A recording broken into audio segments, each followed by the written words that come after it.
नमस्कार मित्रांनो, सातारा छकडी प्रेमी या यूट्यूब चॅनलवरती आपले सहर्ष स्वागत आहे।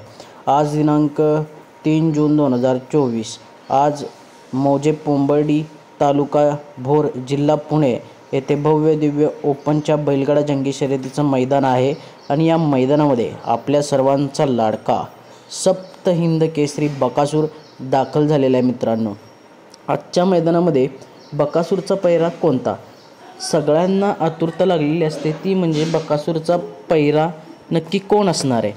तर मित्रांनो, तुमच्यासाठी महत्त्वाची अपडेट घेऊन आलेलो आहे। आज आपल्या सर्वांचा लाडका सप्त हिंद केसरी बकासूर हा शिवराज इंगवले कराड नेर्लेकरांचा लखन 001 याच्यासोबत पळणार आहे। मित्रांनो, पहिल्यांदाच ही गाडी आपल्याला पळताना दिसणार आहे। आज सभापती केसरी किताबाचं मैदान होते आणि या मैदानामध्ये आपला बकासूर आज लखन 001 सोबत पळणार आहे। मित्रांनो, हा व्हिडिओ आवडल्यास आपल्या चॅनलला लाईक करा, शेअर करा, सबस्क्राईब करा। धन्यवाद मित्रांनो।